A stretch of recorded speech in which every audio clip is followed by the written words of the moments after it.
My guest today, the book today we're discussing is called Mine, How the Hidden Rules of Ownership Control Our Lives.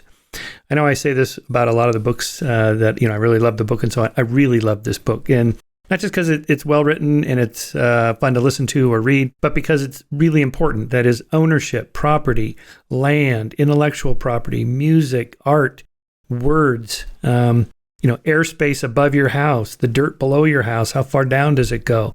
The space between two seats on an airliner. Who owns that air, that space? The person in front, because they have the button they can push and recline the seat, or the person in the back whose knees get munched from the reclining seat. Who owns that? Who has the right to that? Well, we get into all that, plus talking about those kinds of property rights and land ownership, like Native Americans owned North America, didn't they? Well, of course, the United States government said, no, we took it, so it's ours. Oh, really? How does that work? Well, working the land is different than just living on the land. Oh, really? Where does it say that? Anyway, so we discuss all the kind of legal history of these things, and we talk about all the different kind of business models for like letting people steal your stuff. That is to say, HBO, for example, knows that people share passwords, and therefore only one subscriber in a family, say, or amongst a group of friends is actually paying for it, but they allow that. They figure they'll get their money eventually. The first dose is free, and so on. Anyway, the authors are Michael Heller, is the Lawrence A. Wien Professor of Real Estate Law at Columbia Law School, and he's the author of The Gridlock Economy. And James Salzman is the Donald Breen Distinguished Professor of Environmental Law with joint appointments at the UCLA School of Law and the UC Santa Barbara Bren School of the Environment. He's the author of Drinking Water, A History. And so again, the book is Mine, How the Hidden Rules of Ownership Control Our Lives.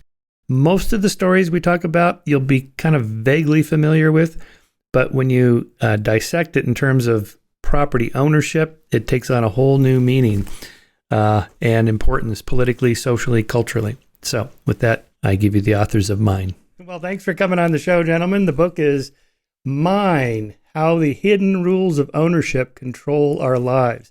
I love this book. This was one of the most fun books I've listened to because, as you said in the introduction, most of these cases dealing with property and ownership, we're all kind of vaguely familiar with just through life experience, but you don't really think of it as like ownership or what the legal aspects are. And then when you put it all together between two covers, it's like, oh my God, this is really interesting and really important. So I'll start off. I usually start off the podcast with an anecdote or two. So here's my two anecdotes that come right out of your book and my story. So I have a 5-year-old son, and so we were at the playground. This is the Shoreline Playground, Jim. You know where this is, down on Shoreline. And he's pretty good about sharing. And I always bring a big bag of cars and trucks and stuff because I know the other boys are going to come in. And as long as there's enough to go around, there's not a lot of tension about who it belongs to. And my little guy's pretty good about sharing, especially when he still has some to play with. Anyway, so Saturday, this little boy comes over. He eyeballs the cars, and he comes over, and my little guy's like, oh boy, somebody to play with. And then this little boy proceeds to like pick up each and every car and truck until he was like just holding them all like this, piled up until they were all in his arms. And my little guy is like, what? And then the mother came over and said, no. And that kind of diffused it. So that was kind of funny. And then my second story has to do with lawyers, like you guys. So when I went through my divorce after a 20-year marriage, we had a mediator. So she was a lawyer. And then we had this one meeting where this changed my life. So we had the mediator, then the forensic accountant, because we had businesses and my books and stuff like that, and then her lawyer, and then my personal lawyer. So there were 4 lawyers. They were about $400 an hour each, 4 hours, and it all came out of my bank account, right?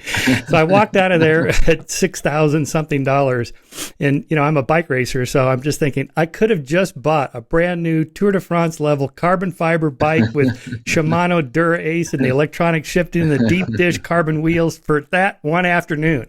So I said, all right, if we continue at this rate, arguing about who owns what, the lawyers are going to have all the money. Anyway, so those two stories come out of examples from your own book about how that works.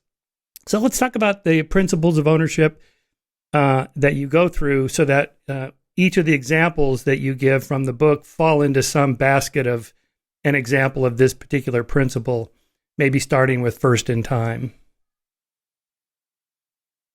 Sure. So thanks. It turns out Michael Heller, you didn't know this, but Michael Shermer and I are basically neighbors. We both live in Santa Barbara.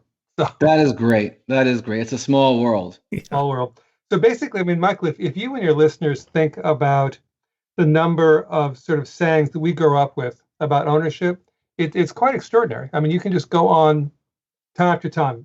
First come, first serve. Possession's 9/10 of the law. Early bird gets the worm, right? Finders keepers. All of these, we sort of grow up with ownership sort of imbued in how we think things. And as you said, your son, he's learning lessons about ownership as well, right? There's something wrong when someone comes and takes everything. Yeah. That sharing is okay. So what we do in the book essentially is we sort of share an insight that we developed after years of teaching property, which is that it turns out there are just 6 stories that we tell in order to claim everything. Just 6. And I think we'll probably go over those with you in the talk today, but it turns out that because there is no sort of natural correct answer for who gets what, these stories become really important, because who gets what ultimately is a storytelling battle over which story is the most persuasive. Michael? And go on. It starts so young. Like your son at age 5 already is way more sophisticated about property than like most grown-ups.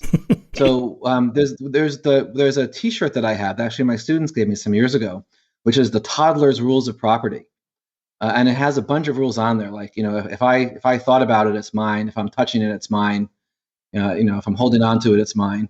But what your son was seeing there on the playground was, that possession is really powerful, and he understood that was wrong, that somebody else was possessing his stuff. And he may come back with, no, I had it first. Like you want us to start with first in time. First in time is one of those 6 very basic stories that even little kids know, and they understand it deep in their bones. It goes way back in evolutionary history. First is fair. First feels right. Your kid knows it, and that's still the same.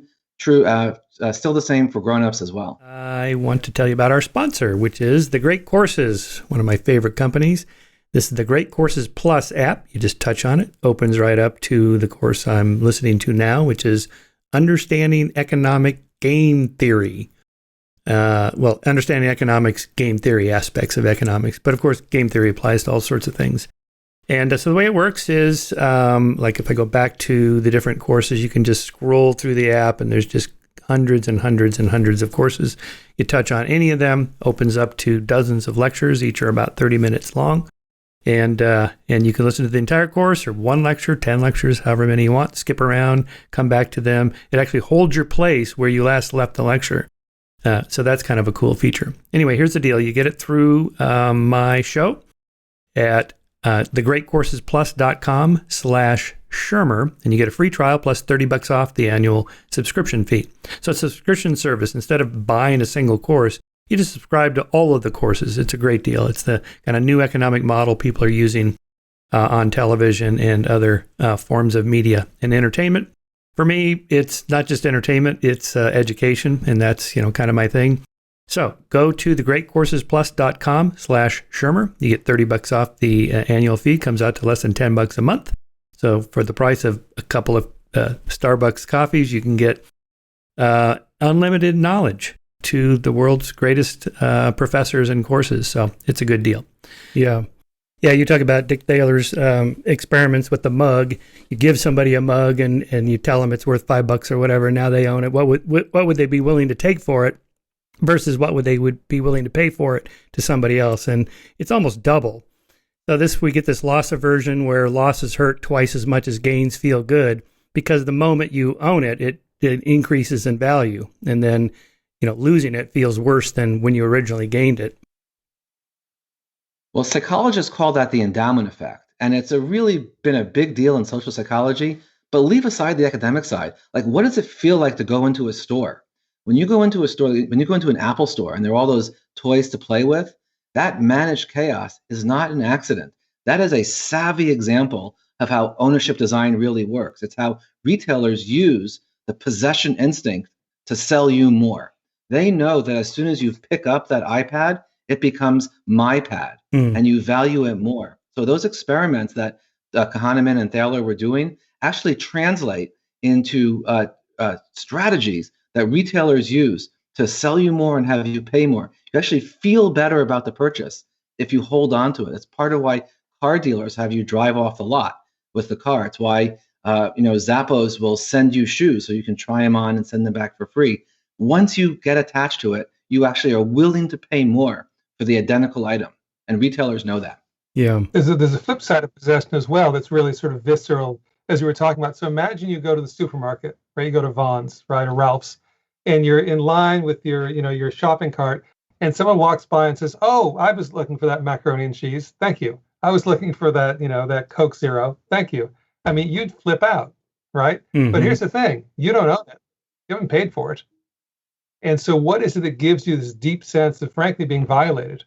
That someone has just, taken something from you, even though you actually don't legally own it. And one of the things we talk about in the book quite a bit, that sort of ties into the divorce story you were telling, is that we don't go to the law for most things, for most issues of ownership. Right. And when we do, it turns out there are probably better ways to have solved this than using the law anyway. Yeah, I should for my listeners add the second shoe to that story was that it had a happy ending. We just found a number. Basically, I said, just give me a number because I'd rather just deal with it now rather than lose money over time. And as you point out there, well, you talk about it on the other end, the marriage menu. Like, you're careful about picking the flowers and the cake and so on. Why not the will and the trust and who gets what and what the rules are and so on. And I guess the reason for that is it doesn't feel very romantic.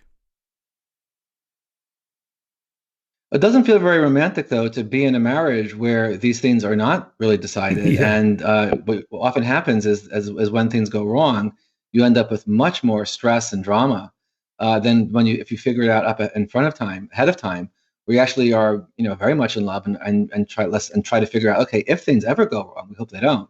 Let's figure out today, like, what would be a fair way to solve it down the road. It's actually, you can sort of think of it as a more romantic solution. And in some European countries, actually, in Scandinavian countries, Sweden in particular, maybe a third of couples actually use prenups. It's actually only about 3% in America. Wow. But it's much more common in other countries. And it can actually give a different meaning to what it means to be married. One of the things that's so surprising, maybe for your listeners, is how different marriage is, not just between here and Sweden, but within American states. So you all are in California. California law of marriage comes out of old Spanish law. It's civil law. You have community property in California. There's a radically different understanding of what marriage is in New York. They're both liberal states. But in New York, marriage law actually comes from the old British common law. So when you cross state lines as a married person, the content of your marriage changes in radical and surprising ways that you never signed up for, and you certainly wouldn't be aware of. And there's no reason ever to ask about it. There's no person you say, like, how does my marriage change when I move to the suburbs in New Jersey, or head out for vacation in Colorado. But your marriage changes in ways that absolutely would shock you if you knew them. Yeah, Johnny. It's not like when you drive into a state, it says "Welcome to Colorado." This is a community property state. Yeah. Yeah, California's a community property state. Johnny Carson used to joke, that because he had so many marriages, each of them got half of the Tonight Show. And by the way, I heard today that Mackenzie Bezos, whatever her original maiden name was, got remarried this weekend. Yeah. And to some Seattle science school teacher who is now himself, I guess, unless they had a prenup, and I assume they must have, one of the richest people in the world, which is kind of funny, just through marriage. Yeah, no, it's quite surprising how little people realize about how much the state has to say about your most intimate relationship, and how much that varies as you move around the country. Yeah. Well, I can certainly see it, particularly when there's not just land property, but children. That's a kind of property. Who owns the child? And in the battle days, the father got most of the assets, or at least had all the income earning capability. This has thankfully changed a lot, but you can see why those laws developed as they did. But who gets the the custody of the child, again, in the bad old days, the mother usually got it. My parents were divorced. I spent most of the time with my mom. Now that I look back on it, I said, that really doesn't seem fair. Why is the mother more valuable than the father? Who came up with that formula? Every other weekend. Yeah, no, right. No, it's a very, this goes very deep in American history. Actually, there's an old notion, the old notion of American child welfare law. Actually, children were, in some sense, conceived of as the property of their parents, actually, not metaphorically.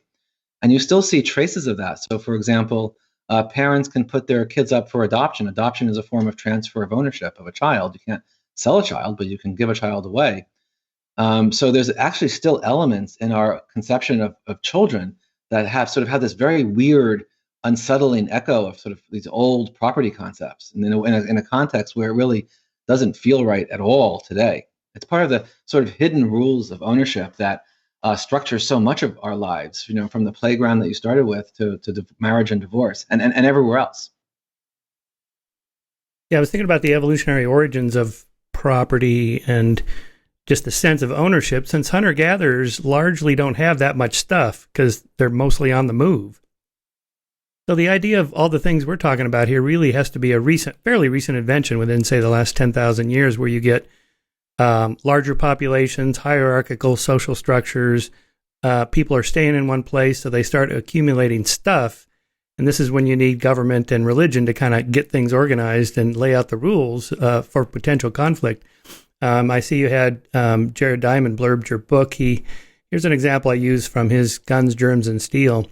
From his studies of hunter-gatherer peoples in Papua New Guinea, UCLA evolutionary biologist Jared Diamond has shown what happens when you increase the population of small hunter-gatherer group.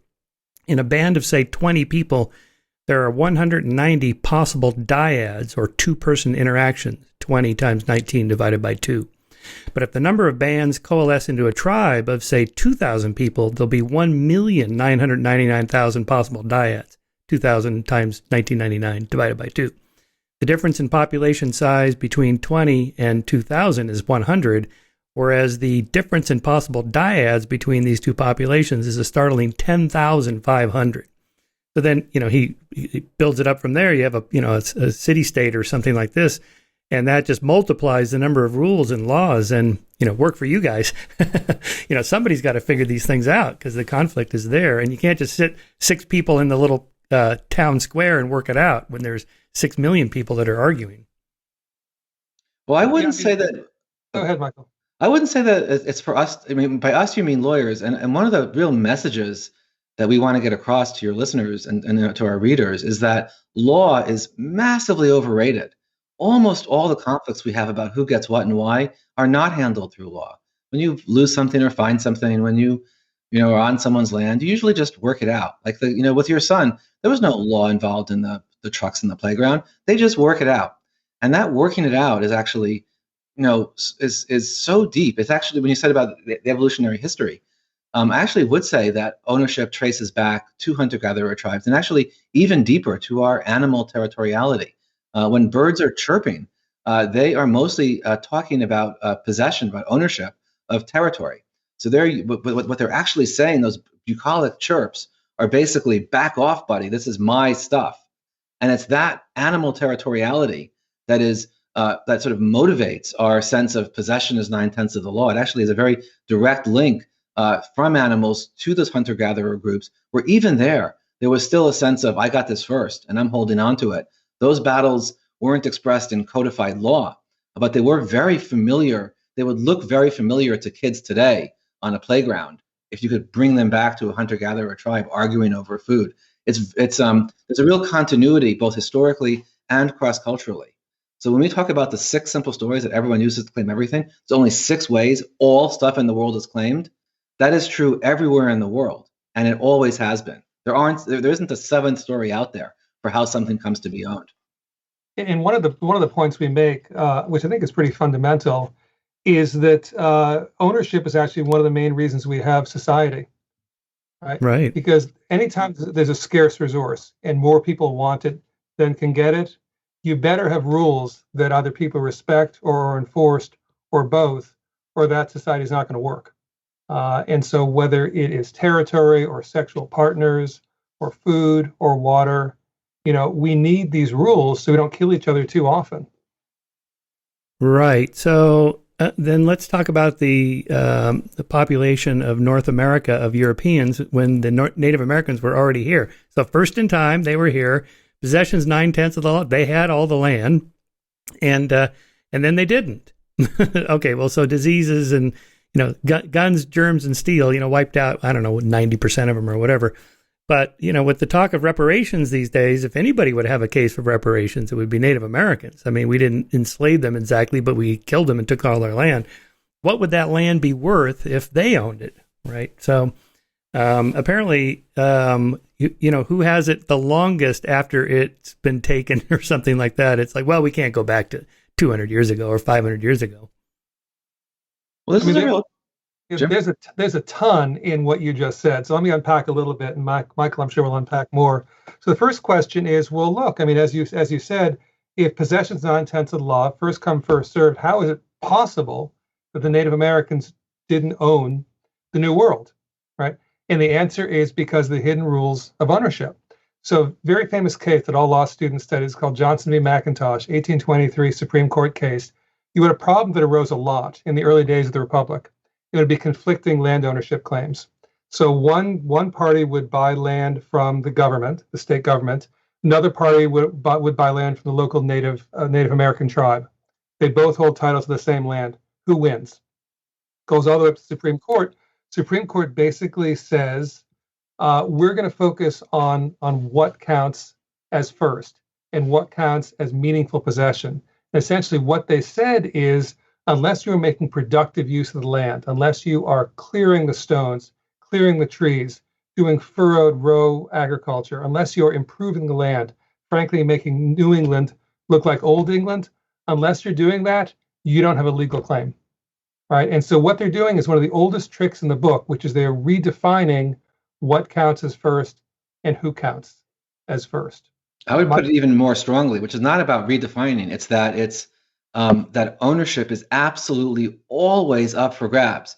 That this is one of the crucial lessons we try to tell our students, is that what's first is not an empirical fact.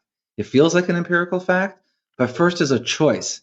And what courts do, what kids do on the playground, is they define what counts as first. And what counts as first is first to engage in a certain sort of productive labor, is what was the origin of all title in America. Every piece of land in America traces back, every piece, there's no exception, every piece traces back to some conquest and dispossession. And this is true not just in America, but for every piece of land in the world. And it's usually a series of historical dispossessions, one after the other.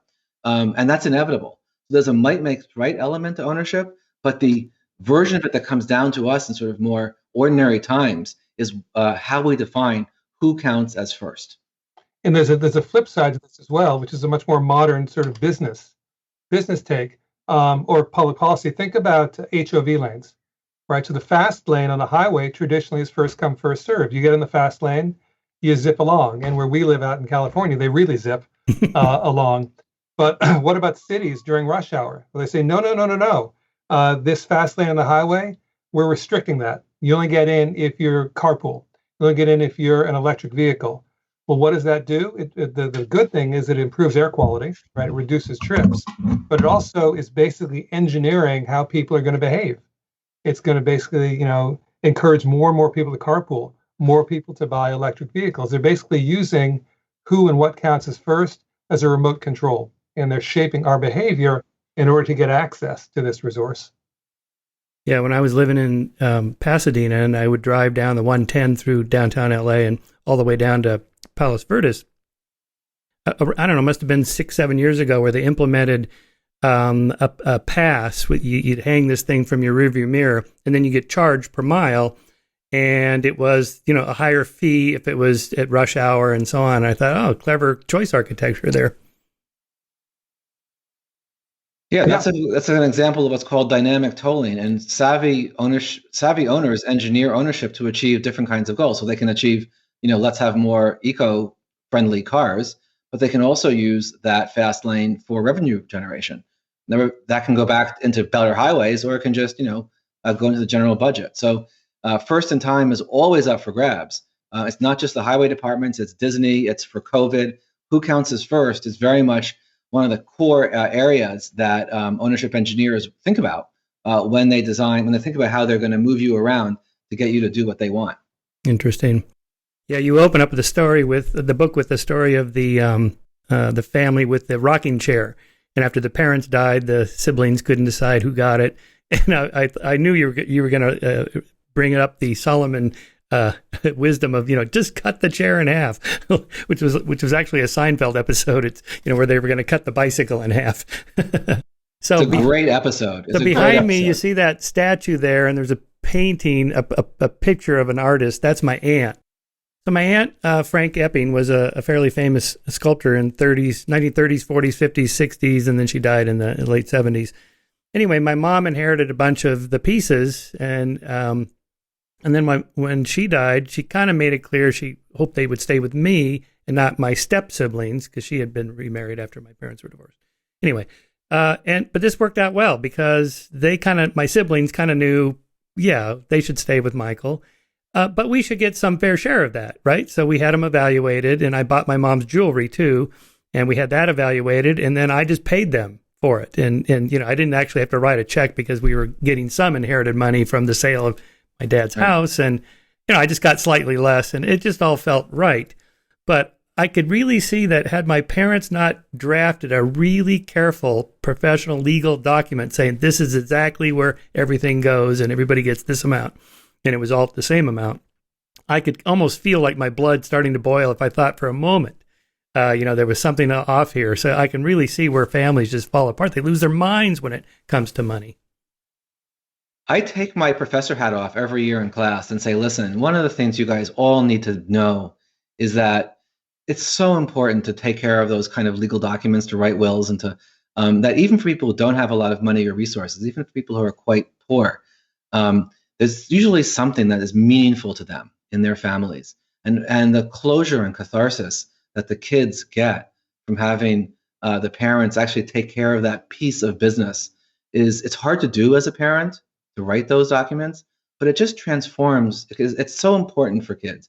And the point that you said about the cash versus the sculpture, what that point raises is one of the most fundamental and least known aspects about ownership, which is that we actually have two different systems of valuing stuff in our lives. So we have one system, which is fair market value, cash. How much is your house worth? Well, you can go up on Zillow and say it's worth, X dollars. But the reason your house is not for sale right today is because you actually value it differently and more. So you have a private value, a subjective value, a value attached to your person, your neighbors, the value of being right there.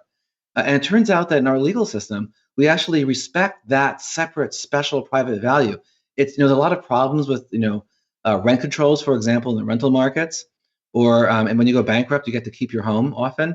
But those rules, keeping your home, rent controls, your house not being for sale, all of that is a different system of how we value stuff in our lives. There's a separate law for engagement rings, from other rings. There's a whole different system for the stuff that's constitutive of that creates who we are as people, that has a spiritual special value.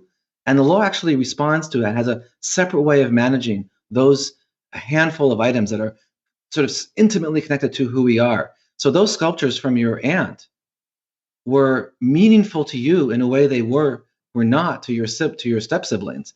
For them, they were fungible. Cash was good, or did what they wanted. And for you, the sculptures were what you wanted. And the law, a well-drafted will, was able to respect both of those different systems of valuation. Yeah, on land, shifting to another chapter that opens with the story of William Meredith, who shot down the drone above his house. I could kind of see where he's coming from, because drones usually have cameras. So it's not just he's flying over my house because maybe the drone is 200, 300 feet up, and I'm not bothered that there's a jet 30,000 feet above my house. I'm not going to charge American Airlines for that. And yet, the privacy violation seems to factor into that too, because most drones have cameras. Well, this is actually not true. 100 years ago, people actually were sending bills to airlines for Really? planes flying overhead. Oh Yeah, my absolutely. God. And it's because, when you own it, when you have a piece of land, when you have a deed to land, that's a sheet of paper.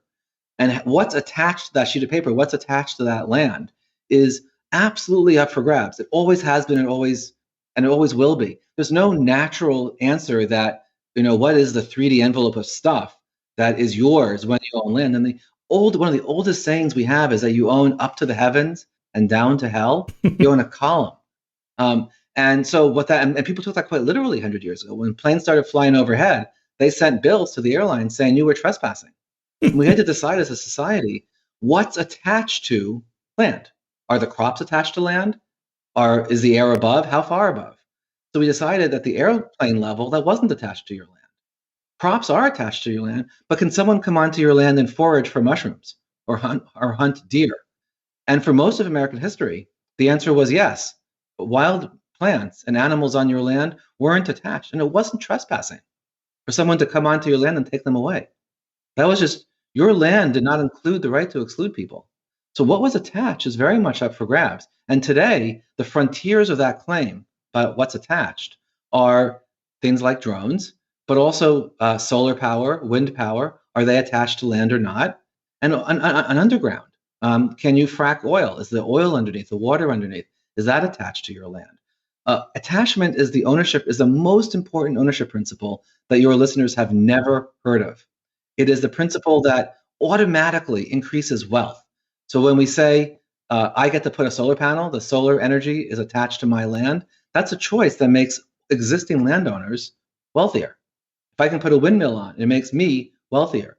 Attachment is the principle that automatically increases the wealth of existing landowners. And at the same time, it's the principle that is our absolutely best hope for fixing climate change. This is an area that Jim works on. Attachment principles, attachment rules, and my home is my castle is how we solve climate change as well. Michael, one of the really interesting, I don't know if we'll get into climate change or not, but one of the really interesting aspects that, going back to the drone point you raised originally, so say you're the CEO of Amazon, we were talking about Bezos, he's stepped down, but Amazon cares about this, Domino's cares about this. They see a future where drones are delivering pizzas and books. Can the drone fly over your backyard? Can you charge them every time they go over your backyard? This is unsettled right now. I mean, this is the classic example of how ownership is as new resources emerge, right? So 200 feet over your backyard is now valuable because of potentially drone messengers. That didn't used to be the case. Now it is, right? The access to sunlight on your property for solar, for wind, that wasn't really valuable until the advent of these big windmills of solar cells.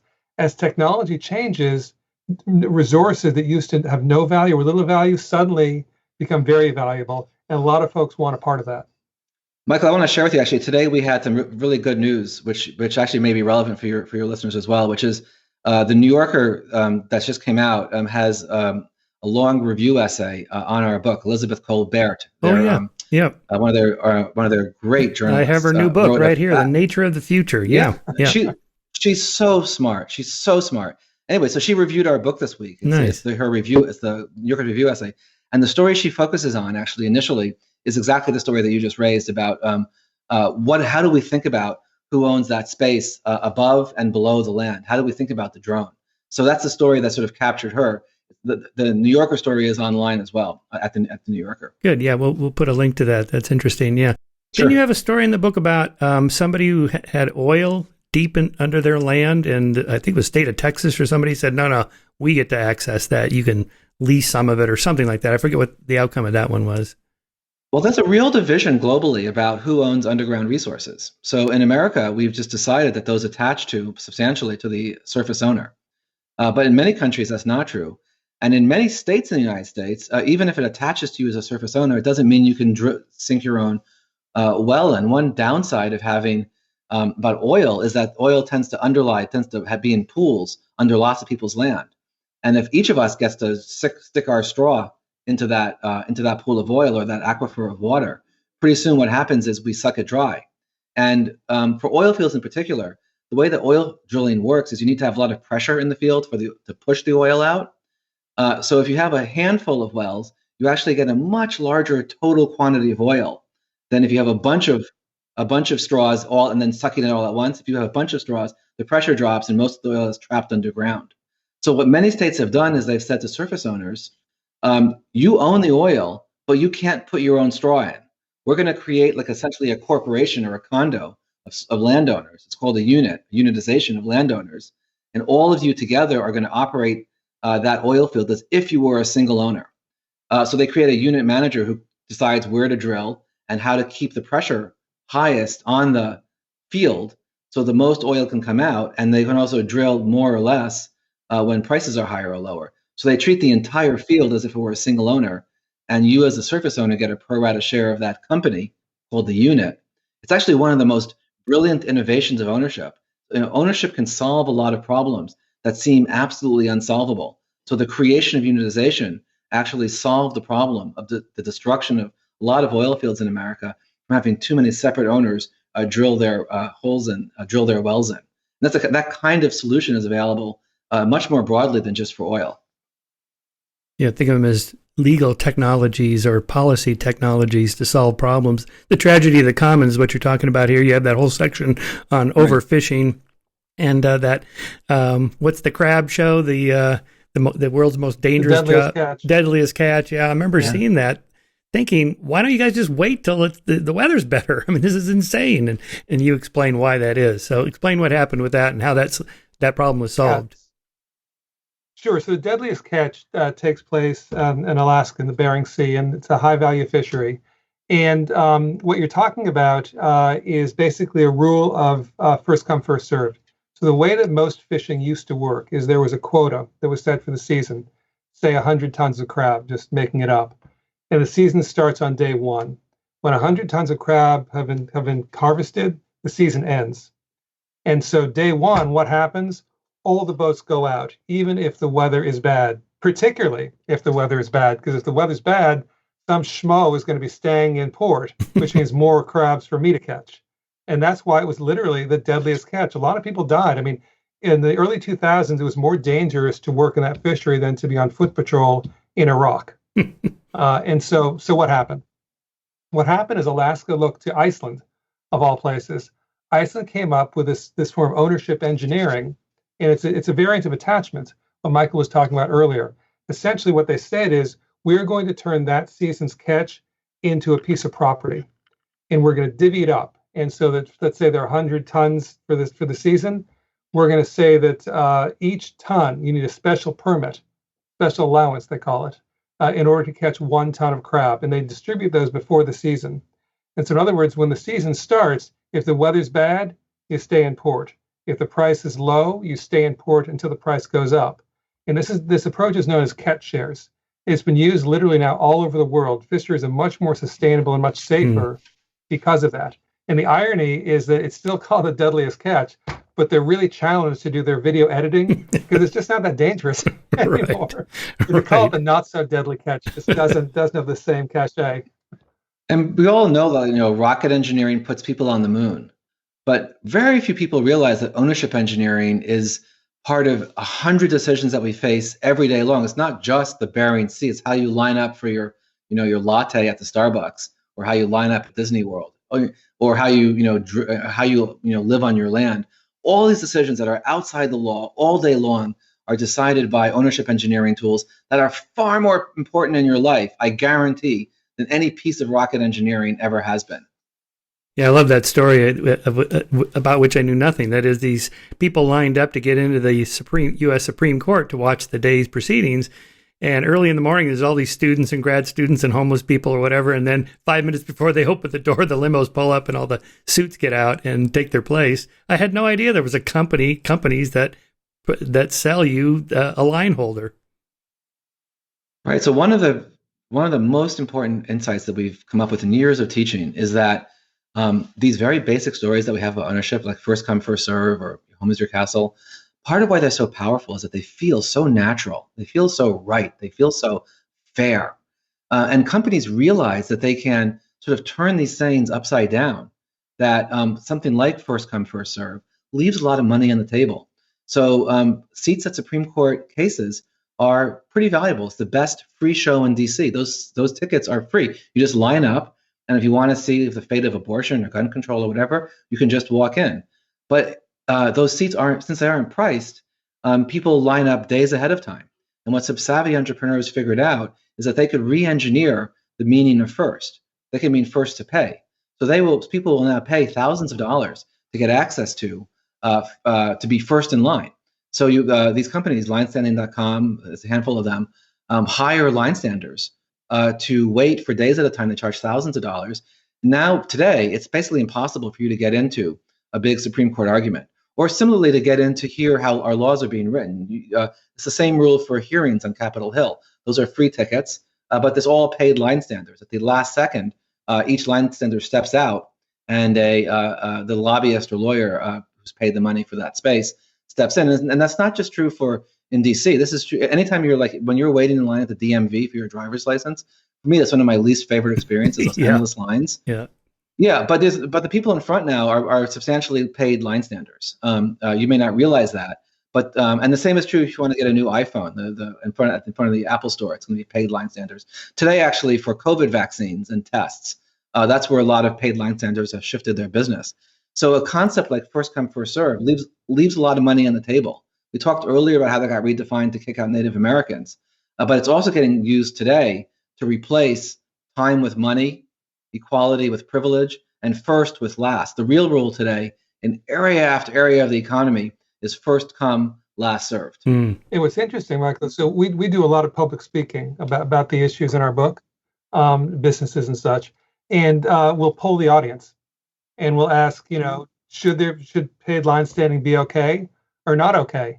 And we get wildly different answers depending on the audiences. There's no sort of consensus about this. We actually did a test run in our classes. So go ahead. Sorry. What if it was a tradition or an industry that had been around for 20 years and the line standers were unionized and they made $30 an hour, double minimum wage?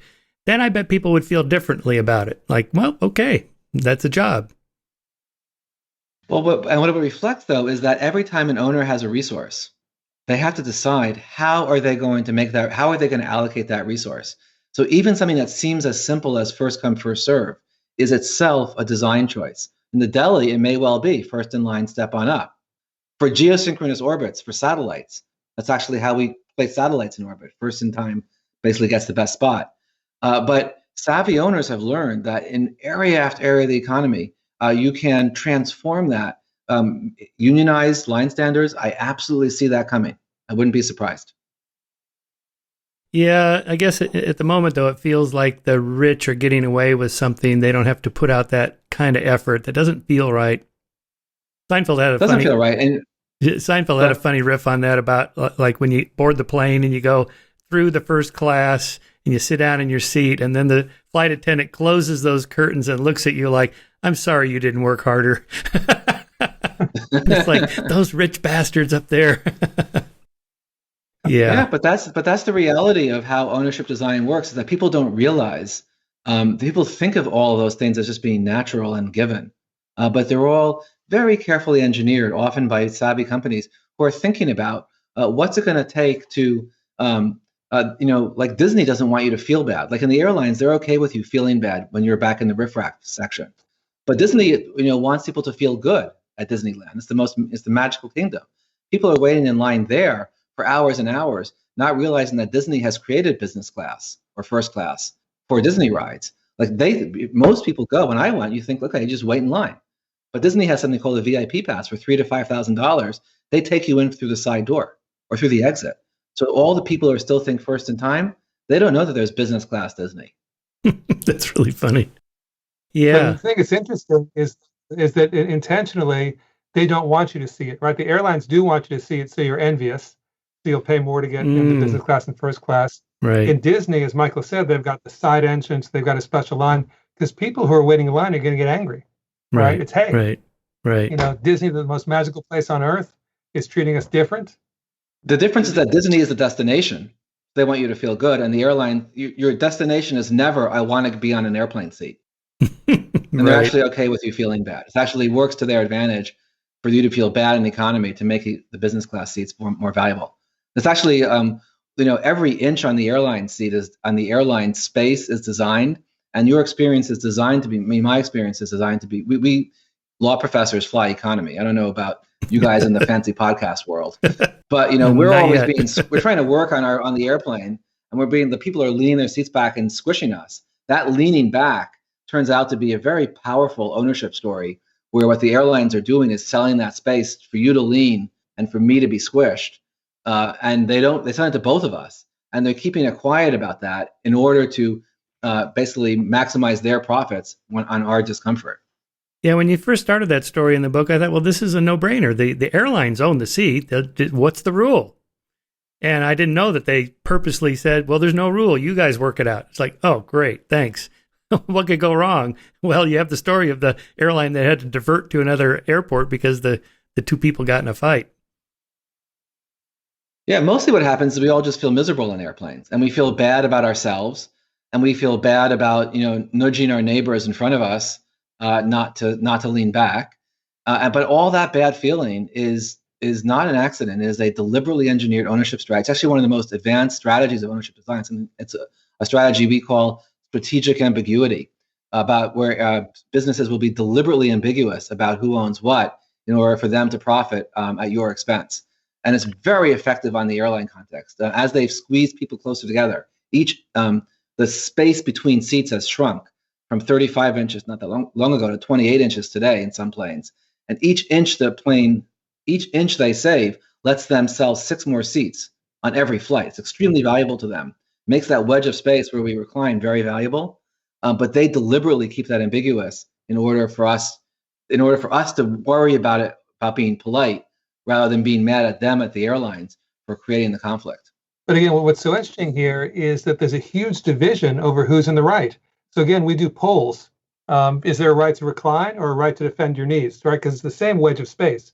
Who owns that wedge of space behind the seat? And for this poll, almost every time it's close to 50-50. And USA Today ran a nationwide poll that was close to 50-50. And what's going on? We started the podcast talking about the stories. It's not just a fight. All right, they're conflicting stories.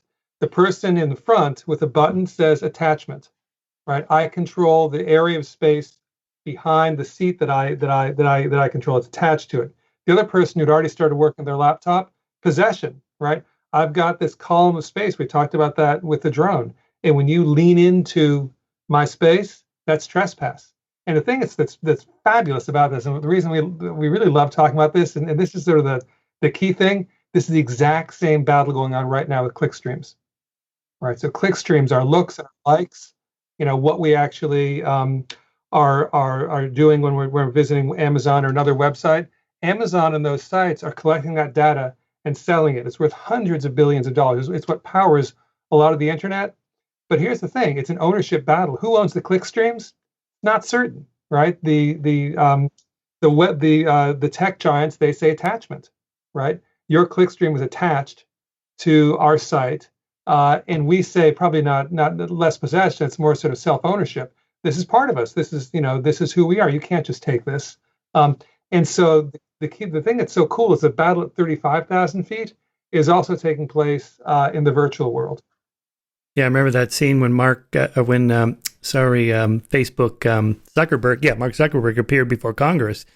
And these old congressmen, senators, they just seem baffled. Like, how do you guys make money? It's like, well, okay, here's how we do it. Oh. So I think really that conversation is just now starting to take place, like with the 23andMe story that you talk about. Who owns my spit, so to speak, my genes? I paid them. I had that done for one of my Scientific American columns just to write about it. To what extent they can tell you much, it's kind of problematic. But that's actually not what they're doing. They're selling my data to somebody else, and that's where the real money is, not the $99 I sent in, right? Yeah, they charge you much less than the value of your data. So when you swab your spit and send it in to get an analysis of your genetic history, you think you're the customer because you're paying a little bit of money, but you're really actually the product. What these gene companies, and this is true for any new resource. It's true for the wedge of space when it becomes valuable, when they squeeze you closer together. It becomes true for the drones when that becomes a viable technology. It's true for your clickstreams, your online life when that becomes valuable. And it's true for your genetic data when that becomes valuable. And it turns out the real value in your genetic data is assembling it with a bunch of other people and selling it to pharmaceutical companies and to insurance companies to price insurance. So people don't realize that there's a real Wild West right now in genetic data. And the reason it's so cheap is that you're actually the product. They're actually selling your data to a bunch of companies. And they have the right to do so because there's no clear ownership regime that says that they can't. Yeah. The story of the guy with the unusual form of cancer, and his physician or whoever it was flying him into LA, putting him up at first-class hotel until he started wondering, why are they doing this? And, looked at the fine print in the contract. And it seemed like that should have been worked out in a way where, like, okay, if we end up developing a drug out of your cancer cells, you and your heirs get 1% or 1/10 of 1% or whatever of the $1 billion this drug could be. Something like that. It seems like it could work out that way. But obviously they were deceiving him. I mean, they didn't want to tell him. Yeah, so this is the Moore case, Moore, and this story is just it's outrageous. When you read the story, this guy, as Michael said, had this rare form of leukemia, and leukemia. He also had a rare cell, and they were treating him, and they realized that his cell line overproduced certain types of proteins that are really valuable, and so they essentially tricked him for years to continue coming down to UCLA is where it was done. The reason they couldn't work it out is that the hospital was greedy. Right? If they don't have to share, why should they? And so it goes to court eventually, and they told a story, and the story they told persuaded the judges. And the story essentially was, look, if we have to negotiate with everyone whose cell lines we're using for research, it will grind medical research to a halt. So, Your Honor, if you care about medical developments and curing cancer and medical research, we need ownership of all cells once they leave the body. But as Michael explains in the book, there's a better way to do it.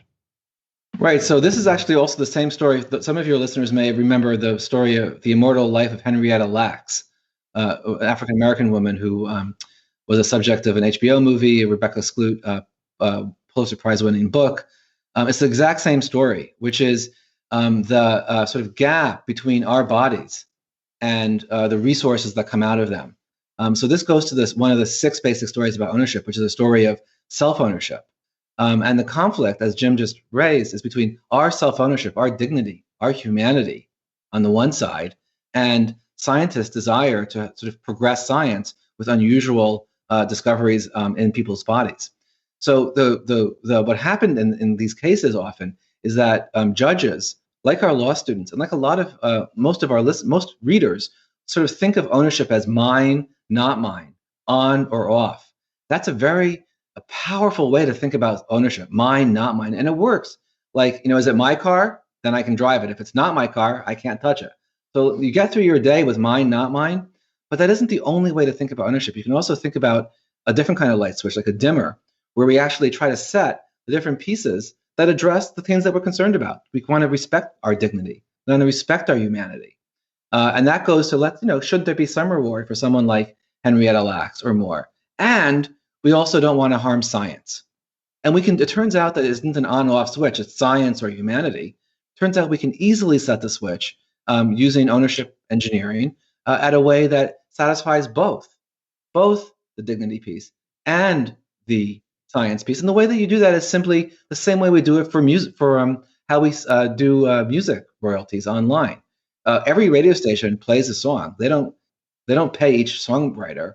They just send a certain fractional amount to a clearinghouse, to ASCAP or BMI. At the end of the year, musicians just get a check based on how many times their songs were played.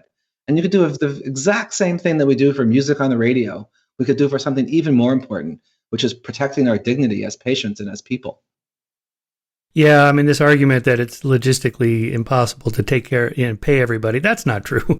I mean, in the music business, the movie business, everybody gets a piece of the action. I'll tell you a funny story. About 10 years ago, my buddy Paul Zak, the neuroeconomist guy, called me up out of the blue one day. He goes, I know hey, Paul. Yeah, Paul's a great Paul. guy. Yeah, he's a great guy. So anyway, he calls me one day. He goes, hey, I'm downtown in LA. I'm an extra on this Batman shoot. You want to come? They need more extras. I'm like, okay, just for fun. So we did this, and it was just nothing. It was like 5 seconds, and I was just talking to somebody in the background. You couldn't even hear what I said, right? But it was a union job, and I still get checks every 3 months. It's like $6.36 or $17.22. It's nothing. But I thought, if they can do this, and I get a 1099 at the end of the year, and I'm just a nobody, just one of thousands that were probably extras in the film. And obviously, logistically, this is very doable. Yeah, it's absolutely, it's even more so when the stakes are higher, like for the biomedical context. So let's talk about, Sorry about that. Intellectual property, which is also super interesting. Listening to your book on that, I was thinking of that Led Zeppelin case where that group Spirit had this song Taurus, where the opening chords, dee, dee, dee, dee, dee, like Stairway to Heaven opens. And it was, they were accusing Led Zeppelin of ripping them off. And I'm glad Led Zeppelin won that, because, what makes Stairway to Heaven a great song is not the opening riff. It's the whole package. But this opens up a whole, what is a song and which notes can you own and what sequence of notes. So let's talk about that a little bit. Well, this is one of my absolutely favorite topics. It is so outrageous. In my mind, when we started talking about how law is overrated, I would go even further in the copyright and patent area. Not just that law is overrated, but we have way too much of it. I discovered a phenomenon about 25 years ago now. It's been a while, that I call ownership gridlock. So earlier in our discussion, we talked about what happens if too many people can drill into an oil field, or too many people can take fish out of the ocean. You have a tragedy of the commons, as you called it, which is where everyone makes their own reasonable choice for themselves to take, but collectively we destroy the fish as they go extinct, or the oil gets trapped. That's a tragedy of the commons. Too many, not enough owners means the resource gets destroyed by being overused. That's a very familiar concept. I discovered that there's actually an equal and opposite phenomena throughout the economy, which is when there are too many owners, not too few.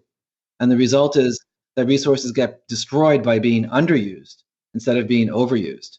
That's been very devastating, very powerful in the biomedical research area.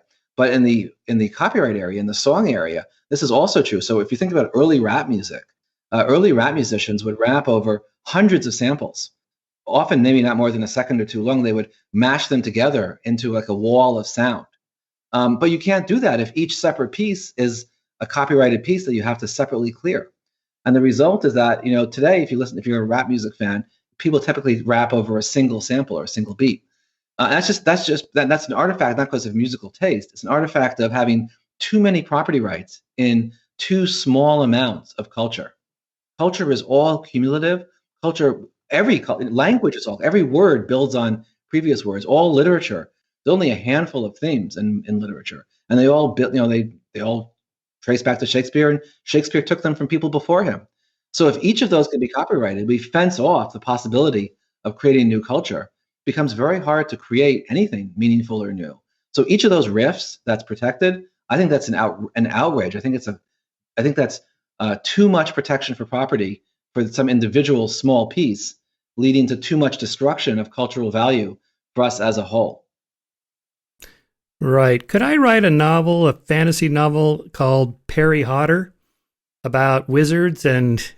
There is a tremendous online fan fiction world in the Potterverse where people do exactly that. Really? And they do that for Disney characters. They do that for erotic fiction. There's a whole world of erotic fan fiction. They do that for Potter. And mostly, and it used to be the case. If you think back to Napster, maybe some of your older listeners, when I was not that long ago for us, but when Napster was out there pirating music, and the music industry shut them down, they sued tens of thousands of college kids, and the music industry hasn't really recovered still from that. It was a devastating blow. People turned against the industry. Suing your customers turns out not to be a great solution, and a lot of fan fiction sites have learned that they actually don't want to piss off their most ardent fans, and they no longer do. They tolerate a tremendous amount of what actually is infringement because it actually makes the brand more valuable. This is another hidden strategy of ownership design that we've uncovered and write about, which is called what we call tolerated theft. So a lot of the most savvy companies tolerate theft today in order to actually increase the value of the original. So you asked about Potterverse, but the real masters of this are Disney. So Disney historically was like a hyper aggressive suer of everybody for anything. You have daycare centers put Mickey Mouse images on their wall. Disney lawyers actually came to Hallandale, Florida, and made them paint them over. Disney is ruthless. They are not, but that's the old Disney. Today they realized that they actually get a lot of value by tolerating theft.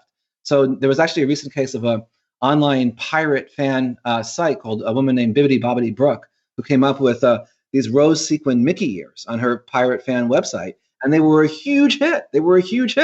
And Disney, instead of shutting her down, they realized, oh my God, these fan sites are actually cheap product R&D. So Disney put rose sequined Mickey ears in their official stores, and they were a huge hit there. So Disney actually realized they actually profit more by enforcing ownership less by using this strategy that we call tolerated theft. We actually not without too much self-promotion here, we have a piece in this week's Harvard Business Review about exactly this, about the advanced business strategies that are used to basically engineer ownership. Tolerated theft is one of them. Strategic ambiguity that we talked about earlier about the wedge of space is a second of those. This would be like, I think the story was the HBO allowing people to share their passwords, and they're not getting paid for each subscription. But maybe when that person moves, then the person that was getting the freebie one can't use it anymore. Then now they're hooked. The first dose is free. They're addicted. And so they end up subscribing. So as a business model, they're hoping that the theft will lead to better profit.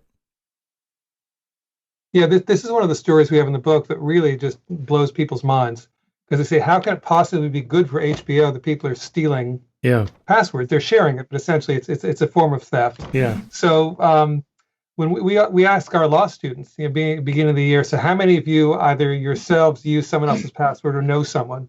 And every single person in the class raises their hand. They're all breaking the law, right? This isn't legal-ish, right? You're not allowed to do this under federal law. And yet HBO not only knows about it, but ironically, they actually encourage it. So how can that be the case? Well, you use the term addict. Richard Plepler, former CEO of HBO, he had this famous interview where he said, we're in the business of building addicts, video addicts. Right. And maybe not the best choice of words, but he meant what he said. And the idea was, we want to basically build buzz for our shows. The people who are sharing passwords, they know it's not exactly kosher. And the idea is, as they get older and get their own incomes, they'll buy the password. Now, the thing here that's so important is that this is designed. HBO knows who's using their passwords, and they could stop it immediately if they wanted to. There have been a bunch of reports actually in the press quite recently saying they're thinking about doing this, but it's been a pretty good business model for quite a long time. So basically, the idea of tolerated theft is to say, we know you're stealing, we're stealing, but you love our shows, and you're going to want to pass it in time. Yeah, I've really liked the transition to the streaming services, but now I see it starting to accumulate, because I'm paying for HBO, Hulu, Disney Plus, Amazon Prime, Netflix. Each of them, what is it, $15 a month or whatever. And now a lot of authors are starting to do this. Like Andrew Sullivan went out on his own, and Barry Weiss left the New York Times. She's out on her own. Matt Taibbi left Rolling Stone. He's out on his own. So I'm happy to give these guys $15 a month or whatever. But it starts to accumulate. After a while, I'm looking at my credit card. It's like, holy crap! How did this accumulate so much? So it'll be interesting to see how this plays out in the long run. In terms of marketing those kinds of private properties individually by subscription versus the way we've traditionally done it. Yeah, it's a more bespoke model, and this is true for us as professors. If you think back to the Middle Ages, people didn't come to a university where they had a smorgasbord. They actually signed up with an individual professor who was there, and then eventually that was centralized into a university where you got access to a bunch of people. But now, increasingly, for content online and for sort of who we all are as creative individuals, we're moving actually back to a model of more like the individual sort of medieval scholar or the medieval artist with an individual patron in a way that hasn't been true for some time. So the sort of forms of ownership for cultural production historically have not been stable because it's such a weird specific relationship, both for the art form and for the producers and consumers, that you see sort of really big shifts, stepwise shifts over time in how that gets and sort of the sort of economic production of culture. Right. Yeah, you had this story in there about the copyright length of time after the death of the artist or the musician or whatever. But then back to this, it seems like the rich and powerful get away with stuff. You know, Disney died 50 years ago or whatever, and Disney lawyers just go in there and, or not the lawyers, the lobbyists, and extend the copyright protection of Mickey Mouse because they figure, well, it costs us $100 million to buy off this many senators and congressmen to vote to change the law. But we're making $1 billion a year on Mickey, so it's an investment. That just doesn't feel right. It's actually cheaper to buy congressmen and senators than $100 million, and the profit on Mickey is actually more than $1 billion a year. He's the most valuable fictional character on the planet. Oh my God. What Disney has done is twice they've bought 20 years extensions. When the copyright on Disney was about to expire, what Disney company does is go in and buy 20 more years, and they've done that successfully twice. The last one was the so-called Mickey Mouse Copyright Term Extension Act, as it was known on the Hill. And here's the real tragedy. Like, so Disney gets 40 more years. Like, it's a big cost. It's a big profit for them. But what's the cost for us? The cost for us is that it wasn't just 20 more years and then 20 more years for Disney. All copyrights were extended for 40 more years because of Disney. And what that meant is that all of the great flowering of American culture, the real heyday of American culture in the 20s, 30s, 40s, and 50s, all of that content is locked up and mostly lost to us today. There's more American culture available from the 1800s today than there is from the 1900s, because most of those pieces, almost all of that work from the 20s, 30s, 40s, and 50s can't be published today because there's way too many owners. The copyrights fragment over time from family and through family members. People don't realize they own it. And any one of them can sue. So nobody dares reprint those books, those poems. Short story writers in particular, short story writer collections have those reputations just disappear after a generation or two because there's no way to bring that culture back. So what Disney's copyright extension is for several $1 billion to them, it destroyed for decades access to an enormous wealth of American popular culture. It's an absolute outrage that Disney was able to get away with this. And you raised the point about money buying power. And that is absolutely right. But that's part of what we want people to be aware of, is that those choices don't just make themselves. Those are choices that are being made about who gets what. The copyright term is absolutely up for grabs. It always has been, it always will be. And it's a choice. And if you're not making that choice, if you're not saying, this is outrageous, we're going to boycott Disney, or whatever, whatever you're going to do, if you're not taking some stand, then somebody else is making that choice for you. I'm not saying boycott Disney. I love Disney, big Disney fans, but I genuinely am. I really mean that. But it's and Disney isn't alone in this by any means. But it's a complicated world out there, and savvy players know how to engineer ownership for their benefit. Disney actually is not. Mickey Mouse is going to expire in 3 more years, and Disney is not this time around buying 20 more years. They've realized that they actually make more by tolerating theft. So they've actually switched their corporate IP strategy in a much more consumer-friendly way. And it leads into another aspect of ownership that in some respects is one of the most exciting questions today with ownership is, are we better off with no ownership, with no legal protections? So I don't know if you're a football fan, but you get these innovations like the pistol offense or something. Oh yeah. Coaches can't copyright a play, right? Or comedians don't, stand-up comedians, they don't copyright their but they shame each other. They shame each other on stage. You mentioned Joe Rogan. That's I know exactly Joe, right. I know Joe really well. Yeah, he was one of those. And yeah, go ahead. Yeah, absolutely. And so the question becomes, are there other ways to protect your creations beyond legal copyright? And the answer is absolutely. Right. So as you pointed out, with stand-up comedians, it's shaming. With sports, it's the first mover advantage. Right. If you're ahead of everyone else, you win the conference, and either you get a big raise or you're hired away to a bigger name school or program. Elon Musk. We write about this in the Harvard Business Review article. He doesn't patent his inventions. Right. He uses secrecy to get commercial advantage. Yeah. I remember, I don't know, maybe 10 years ago when I was really into magic, and I knew some magicians like Penn and Teller and a few others. And so I started reading some of these magic magazines, and I would come across these full page ads. Like Copperfield would take out an ad and go, this particular configuration of this very famous magic trick, I'm doing it this way, whatever it was, and that's mine. And so you can do this one, which is not copyrighted, but this version that I'm doing is copyrighted. Okay, that's interesting. Was he copywriting, or was he basically doing I'm telling the joke first and I'm putting a flag in it as mine, because of the shame that would come to other magicians of actually using because there's different ways of protecting, and often, maybe what the advertising is basically planting the flag, is saying, I'm claiming this. If you do it, shame on you.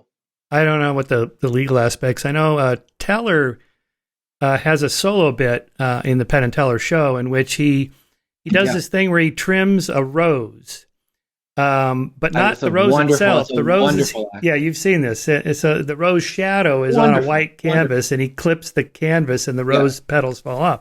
Well, apparently some guy in England started doing this exactly the same way. So he ended up having to sue him, and I don't remember what the result of it was, but it apparently cost him a lot of money to do this. So I think, yeah, that kind of routine, you invented that. That's intellectual property. You own that. Or do you? Well, or do you? I mean, that's right? I mean, that's the thing. It's like, the answer probably is no, you don't own it. But you do shame the people who use it out from under you. There was a story, I don't know, maybe 2-3 years ago of Amy Schumer ripping off other comedians. I mean, it was all over Twitter, and people were posting, like, here's the original bit that somebody did like 3 years before she did, and here's the exact words she used, and almost word for word the joke. And I thought, I wonder if she'll get away with this. What will happen? Well, nothing happened. She never responded, and that was the end of that. But that's very much the way that that ownership works in the real world. Like, it's very rarely the law. This is actually the way the fashion world works. People, fashion is all commenting and quoting and building on previous designs. Every couture show is referencing what happened 5 to 10, some previous season, and people are free to copy. The basic background rule in America for copying is that you are absolutely free to copy. Copyright and patent are exceptions. They're legislative exceptions to the background rule, which is we want you to copy because copying creates innovation. And the way people protect themselves in the fashion world isn't through ownership. They protect themselves exactly the way that you talked about with Amy Schumer, which is to use social media shaming.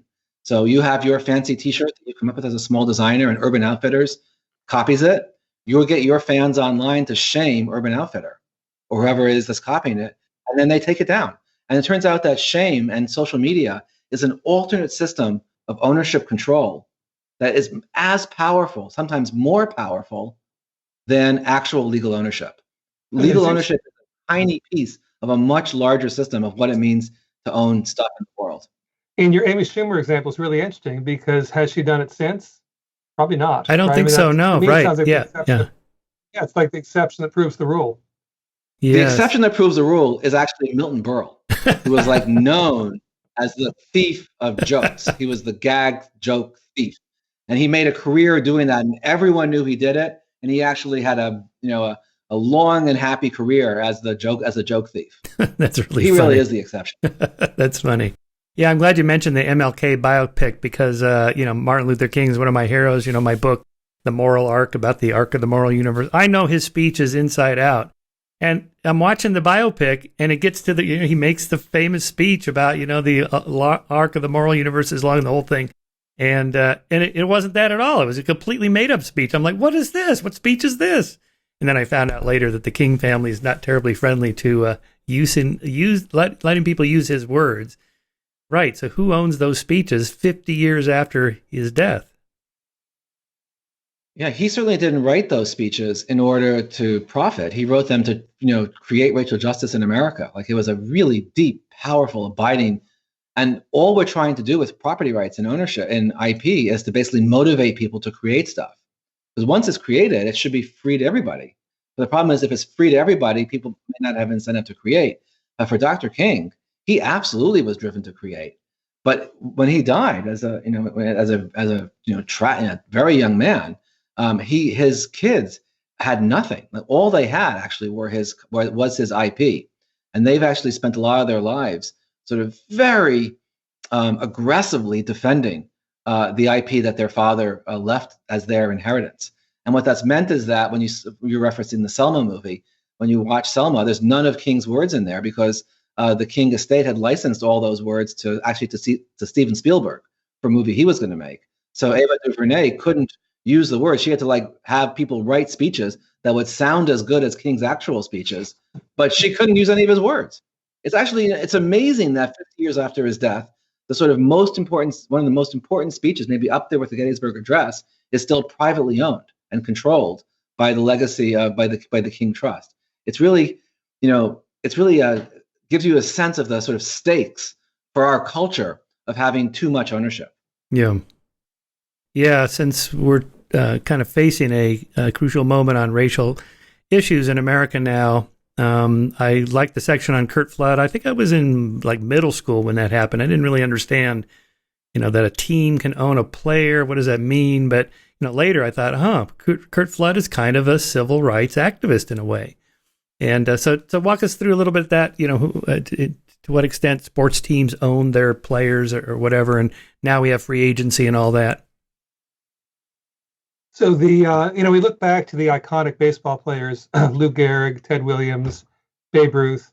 Well, Ruth's a little bit of an exception, but essentially these are folks who played their almost their entire career with one team. In Babe Ruth's case, the Boston made the tragic mistake of trading him, but he was known as the Bronx Bomber. I grew up in Boston. I still feel the pain. How is that possible? It's possible because essentially the pro sports teams own their professional services through these contracts. And what Curt Flood was trying to do essentially was to get rid of something called the reserve clause, which is a fancy way of saying that he played at the essentially at the permission of his team. And if they didn't want to trade him to another team or he wanted to play for another team, they basically said, no, we own the rights to you. And Flood used the language of slavery, and a lot of other folks have too, in the sense of sort of someone else having control over your professional career. And Flood paid a great price, right? He was basically squelched. It wasn't until the unionization of baseball in the early 70s that the reserve clause was finally gotten rid of. What we talk about in the book is not just the sports aspect of that, but the fact that you've got these non-competes in industries you would never imagine. I had no right? idea. So it turns out that a lot of fast food restaurants, the folks working, flipping the burgers, they have non-competes, right? And the companies say, well, we invested all this money to train them, and you think, really, this just seems wrong. And so this is a case where, a point we haven't talked about in detail is that most property law is state law. It's not the federal government, it's states. And it turns out different states have very different views on these non-competes. All right, so in some states, non-competes are pretty easy to insert in people's contracts. In other states, it's very difficult to. Michael, I don't know if you want to add anything to that story. Well, again, it goes back to the point that we talked about. We talked about this in terms of marriage. It's actually very true in inheritance law. There's some states that basically let you avoid taxes. Other states are very harsh. They avoid taxes only if you're super rich. If you're not super rich, you can't use these trusts. But this is true also for non-compete clauses. So this is actually one of the most important stories of self-ownership.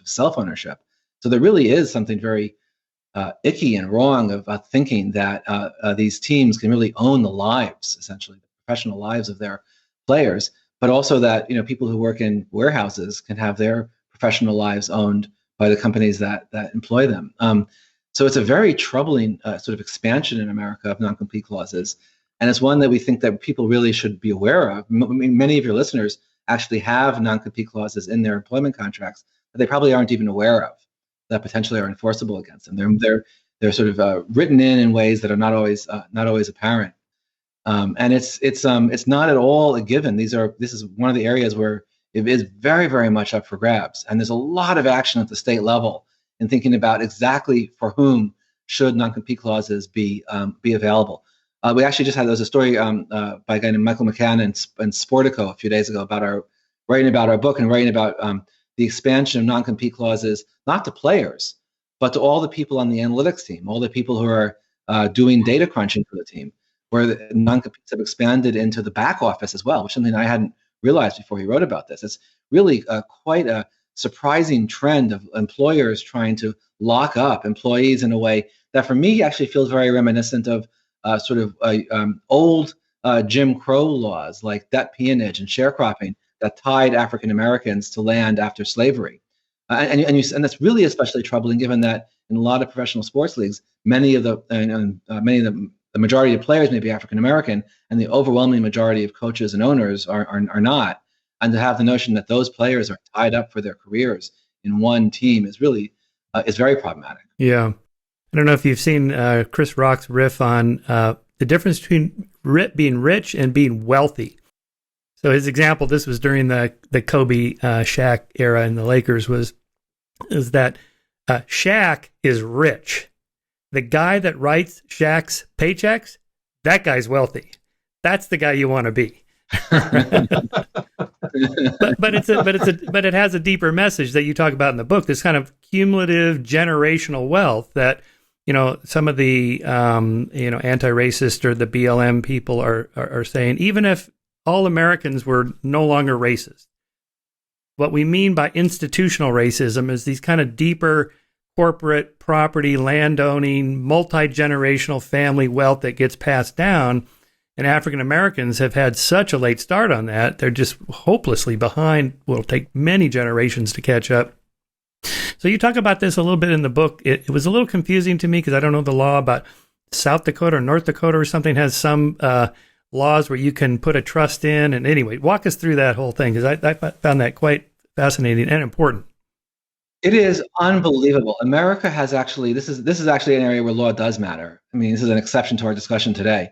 But there are actually two different legal systems in this country, one for regular people and one for super rich people. So you said African Americans basically haven't had a chance to accumulate wealth. That's true recently.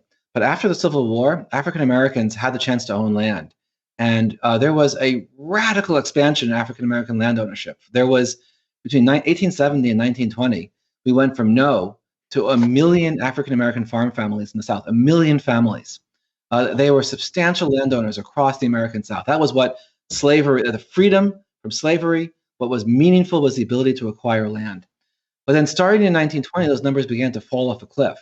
And they fall off a cliff because of many obvious reasons: racist violence, unwillingness to lend for farms by the agriculture department. Banks wouldn't lend, racist discrimination of all sorts. But there was a hidden story, which is the way American land ownership actually works for the harsh system for poorer people. So the way it works in North Carolina today, for example, is we have what's called heir property. In each generation, the property would, black farmers were very worried about writing wills because the lawyer in the county was usually a white lawyer. They didn't trust them. They didn't write wills. Land would pass to their children, 3, 5, the next generation, 9, 20, 15. Each generation would pass to more and more heirs. So today, or generations later, you might have dozens or hundreds of heirs, each with tiny fractional shares of ownership. This is another example of ownership gridlock. It's the same exact story why a lot of drugs don't get made today that potentially are available. It's the same story why music doesn't. A lot of music is limited by those copyrights that we discussed. So ownership gridlock for land, the way that works is that you had. It's very hard to manage a farm when you have hundreds or thousands of fractional owners, each with a tiny piece. And what that meant was that those farms were very hard. They weren't managed. They were very hard to keep up. And what white lawyers realized is they could go find the people who had migrated to Chicago, who had no connection to the land, buy a 1/100th or a 1/1000th share. And under American law, if you have that 1/1000th share, you can force a sale of the whole farm on the courthouse steps at a cash-only sale, where it turned out the only bidder historically was that white lawyer who had bought the share. So partition, this is called partition, was an inheritance law, was a way to basically to destroy a very substantial amount of African American wealth, to the point where today there's been a 98% drop in African American land ownership since the 1920s.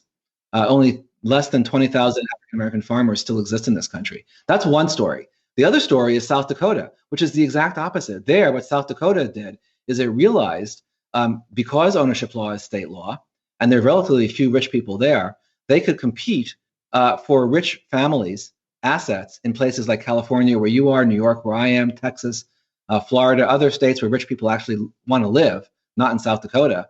But if they have their money live in South Dakota, they never have to visit. But as long as they create certain kinds of trusts in South Dakota, they can use those trusts to avoid, basically make a lot of taxation that the rest of us have to pay, and makes those taxes optional. And South Dakota has figured out that bring your money here, we'll make those taxes optional. If you own child support, we'll make paying child support optional. Spousal support, we'll make that optional. If you have tort judgments against you for injuring people or defrauding your business partners, we're going to make all those obligations optional. And we're going to make it possible for you to create those trusts so that they last forever. So we create a perpetual aristocracy in this country. They're actually, the technical name for these trusts in South Dakota is dynasty trusts. And what they're doing is they're offering wealthy families the ability to create American dynasties. It would have appalled America's founders to realize that this is being created today. But it's actually just ordinary trust law in states like South Dakota. Alaska, Nevada are similar. But it's not a vision of, it's not a progressive vision to have these trusts. But it isn't really a conservative vision either. It's like to think that conservative principles are based on free markets and opportunity. What South Dakota is doing is creating ownership that is actually aristocratic ownership, ownership that is free from responsibility. So privilege without responsibility that lasts forever. These trusts are perpetual. Yeah, I guess I would be definitely against that in terms of damages that you currently owe. So. like again, child support, spousal support, that's wrong. But in terms of inheritance, like estates, and wills and so on, my feeling is that, I earned this money and I paid my taxes on the money like a good citizen. I understand my taxes support the infrastructure and the government and police and fire and military and so on. Okay. But after that, it's my money. I should be able to do what, if I want to leave it to my kids and so on, that's my business. Why should there be an additional tax after I'm gone? If I live an extra 10 years and I spend the money, the government didn't get it.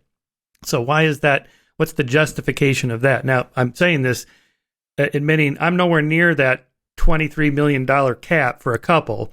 I mean, and I'm probably never going to, unless this podcast really takes off and Spotify pays me $100 million for it, which is very unlikely, like they did Joe Rogan. And from your lips to God's ears, I hope they do. But here's the thing. Maybe I'd feel different, but what's the argument there? There's actually so much. There's so much here. I know that we're coming to the end of our time, but there's so much here. We can go as long as you want. Doesn't matter. Well, we should. I have a very practical issue, which I keep seeing my kids so they keep appearing behind the camera, wondering when dinner is going to be. We're an hour late for dinner. Worries. I'm happy to keep talking, but we can wrap up. I have to pay attention to. I'm sorry. They'll probably eat without me as well, happen, which is fine.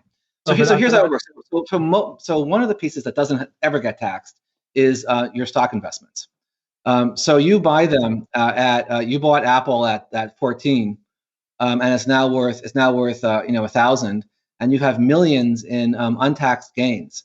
And actually, for very rich people, most of their wealth is in these kinds of intangible assets like stock portfolios, or in companies that they've been associated with, where they have shares that have never been taxed. So actually, from very rich people, when they die, in many cases, actually, most of their assets have never been taxed. But what happens on death, this is actually an outrageous loophole in the American system, is that all the so-called basis, the amount that you, the amount that is the floor for what's going to get taxed, isn't the amount that you originally paid for it and the difference of how much it's worth today. If you were alive and sold a share of Apple, you bought it at 12 and sell it for 1,000, the capital gains tax is on that difference. But if you pass away owning that share of Apple, it gets repriced to 1,000. So your heirs can take it with a floor of 1,000. If they sell it for 1,000, they don't have to pay anything. Zero. I see. I did not know that. Okay. Zero. That's one of a dozen issues like that where super wealthy people have figured out how to. It's not that you're being double taxed. It's that your kids and you are never taxed on a lot of wealth. It works a little bit differently for hedge funds. Sometimes you hear in the news. You hear of something called carried interest. When Mitt Romney was running for president, that was a big issue. Like, how about all the carried interest, hundreds of millions that were never taxed? It makes your mind hurt. It's so tedious and boring. But it's the way that hedge funds basically never pay taxes. The people who take that money never pay taxes. So that's one piece, is that a lot of it is never taxed. But separately from that, these really big perpetual fortunes, that was actually something that the American founders were quite concerned about not having people create. They felt that each generation should stand on its own 2 feet. And the notion that you can pass on money through a will, that's actually not a given in American property law. That was actually a choice that was made. And the extent and even the ability to pass on money to your kids can be taken away. It's not like it's inherent in property that you have that right. So when the state does grant you the privilege of passing on money to your kids, they can shape it however they want. And actually, 100 years ago, in the first Gilded Age, the sort of devastating consequences for American democracy, for American egalitarianism, of having a small number of extraordinary fortunes that would last forever, potentially, that was what actually Teddy Roosevelt and then Theodore Roosevelt railed against. This is going to destroy America. And it is true today that we are building a wealth aristocracy which is concentrated. Already 60% of American wealth is inherited. Already, 60%, wow. 60% of wealth in America is inherited. Existing wealth is passed through inheritance rather than by earning it. And already 1% of American families own almost half. They own about 40-some% of total American wealth. So we've moved actually more quickly than people realize to a society where a very small number of extraordinarily wealthy families pass on incredible wealth and privilege without responsibility. I actually think it hurts kids to have wealth without responsibility. I think that's one of the dangers, is that it's, I've certainly had plenty of wealthy friends in my life who've had very challenging lives from having too much wealth. I mean, that seems like a high-class problem, and it is, but it is a real problem. Trust fund, baby. Trust fund babies. Well, yeah. But that's a phrase for a reason, right? Because it actually is devastating for people to live a life without actually having the satisfaction that comes from doing something on their own. Right. Yeah, I've been encouraged by the kind of social pressure for billionaires to give away most of their money, like Gates and Buffett and a bunch of these guys. Not all of them. It's not required, but again, back to sort of shaming people for having so much money and not giving most of it away. And now you have this kind of prestige of being on the Forbes list of the billionaires that have given away the most money. Maybe that's one. As it should be. Shaming and praise. These are the most powerful forces. They're more powerful than law. Yeah. Jim? Oh, okay. I thought you were going to say something. So, Michael, unfortunately, I've got to teach soon. So no worries. We can wrap it up. I was just going to say one concession I have to conspiracy theories is that when you're elected president, they take you in the back room and they tell you what's really going on in the world. And then you go, oh, I can't close the Gitmo. I can't take the troops out of here. No. And then my other one is, when you become a billionaire, they take you in the back room and they go, okay, here's how it really works for us. And you get the right lawyers and accountants and boom. So what do you think the solution to this is? Let's just talk just for a moment about UBI, Universal Basic Income, reparations. Before this seemed like a crazy idea, the government just cutting everybody a check. Well, the government just cut everybody a check last spring, and they're about to do it this week again. So apparently the government can do this. Should they? There's a lot more flexibility about how we design ownership than people realize. People really think it is natural and given. And that's mostly a story somebody else is telling you for their benefit. So once you begin to open up possibilities, there's just a lot more room for creativity. There was room for creativity in how we extract oil under oil fields in most of America. There's room for creativity in every story that we've had tonight, and there's room for creativity on solving these very basic social problems as well, and sort of reining in South Dakota trusts. Actually, a colleague of ours, a Jim and mine, Thomas Mitchell, wrote a law that allows Black farm families to stay on the land, to be able to actually raise the money to meet the cash auction price when there is a forced sale. And most southern states have now recently passed that law. Thomas Mitchell actually is the guy who wrote this in part, and he was just named the MacArthur Genius Fellow for actually coming up with this creative solution to this ownership dilemma. So we absolutely can solve these problems. The same is true with the South Dakota Trust, that we can maybe a lot of people feel there shouldn't be double taxation of testators, but those same people feel that there shouldn't be a silver spoon in the mouth of their kids. That they're maybe undeserved, unmerited inheritances. Maybe that is more reasonable to tax. Maybe instead of focusing on the testator who's leaving the money, focus on the people who are inheriting it, and maybe thinking about some of their responsibilities. So each of these pieces has solutions. We have a lot of them in the book. But the basic point first is to see that there's just a very small handful of these very simple stories. It's the same stories that we started our time together with your 5-year-old on the playground and the toy trucks. Those are the same stories that have driven every one of the stories that we talked about tonight. Every single one of them are the same handful of stories. And once you see those stories, you can't really unsee it. And once you can see it, that's when you can begin to be an advocate for change. Jim? No, I think you put it well. No, it's a great book. Thanks for the work, guys. It's really important, not just entertaining and fun to read, but really important for society, for individuals, for everything. So congratulations, and thanks for coming on the show, and thanks for writing the book. Well, I've been such a fan of yours for so long. It's really a pleasure to actually meet you. Thank you. Meet you. This is great. I'm so glad. All right. I'll see you down in Shoreline. That's right. I'll see you around Santa Barbara. Yeah, no, that's great.